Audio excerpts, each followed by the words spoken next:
National Health and Safety Act, more specifically Section 32, allows the Chief Inspector, if sufficient evidence is produced to him, to then set up a commission of inquiry or an inquiry in terms of that section. He will then appoint a presiding officer, and the presiding officer will then determine what is required in terms of that section as to what needs to be done. What do you hope this inquiry is going to unearth, and what are you going to do with this information? The inquiry will delve into every aspect of the construction site and the management of that construction site. So where there were any contraventions and someone could be held accountable for that, then we will recommend a prosecution after the inquiry in terms of the inspector's report. That will then go to the NPA or the National Prosecuting Authority as a recommendation for them to consider. So you'll take the whole Health and Safety Act, including the construction regulations, and that will then the presiding officer will have to determine whether or not anyone could be held accountable for any contravention of that legislation. Ms. Rakolote, perhaps you can explain to me, how is it that a company that has a history of poor workmanship, and that's according to the National Home Builders Registration Council, they've reported repeatedly on this company, how is it that they're able to continue doing work unregulated, it seems, on a site as large as this? I think what the problem is basically, currently you do have in the built environment, you do have bodies, statutory bodies that regulate the specific professions. You have for engineers, for quantity surveyors, and our council, the South African Council for Project and Construction Management Profession, will then register your project and your construction managers. And also now, in order to put effect to the construction regulation, we are also registering construction health and safety agents, the managers and the officers, and it's for the first time that it's being professionalized, partly because we have people that operate in the industry and their levels of expertise or their competencies have not been tested. Hence, we then regulate. I mean, you wouldn't go into the medical profession without having undergone the necessary competencies. So that is where the council comes in to ensure that people that operate in the industry are competent, they are found to be competent. And how do we then do that?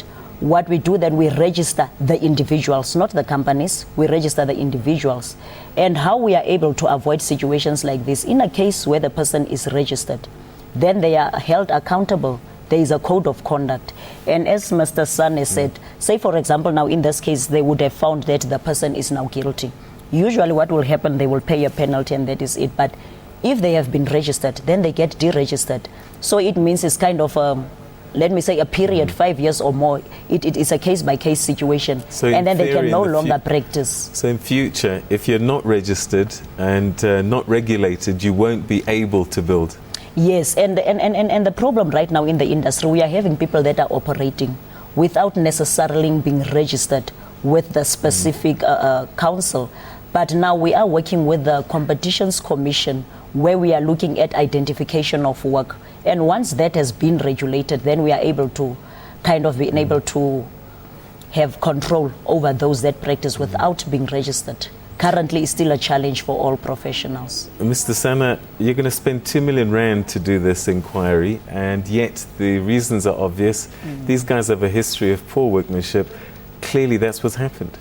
One of the key reasons why we do inquiries is to determine what the causes were and to prevent any similar incidents from taking place in future. So what might seem very obvious in the beginning of the inquiry, at the end of the inquiry, there's a lot that is unearthed or uncovered. Why now, though? Because I would put it to you that this sector has had problems for years, and it's just that maybe this has made headlines. Why commission an inquiry now and not before? In terms of this particular incident, when an incident does take place, sufficient evidence is produced in terms of Section 32, there will be an inquiry. You'll find that there have been other incidents in the past where Section 32 has been held. What happened yesterday is we launched a new construction regulation, Construction Regulations 2014, and that regulation has tightened up several areas for us, including the registration that Ms. Rakolote has spoken about, in order to ensure that our workplaces, our construction workplaces, are a lot safer than what they've been over the last 10 years and so on. Ms. Rakolote, it seems to me that in the midst of all of this kind of thing, there's probably an element of corruption. How would you as a regulator be able to circumvent that? Because there'll be people colluding and working together to pass things off as signed off and as correct when they haven't been.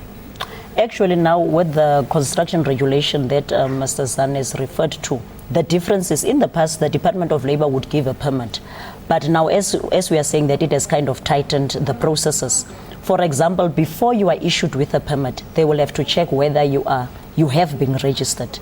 And what you would usually find, what is in the public eye would be the registered people that are active at the time. But obviously there are those that are on suspension or deregistered for any other reason. So we are even going to integrate our systems between the SACPCMP and the Department of Labour. They will have access to the back end, so they'll be able to see any person's status real time. And should we as a council have suspended or deregistered a person for any reason, then by the time they have to do work, they will not be able to be issued with a permit from the Department of Labour.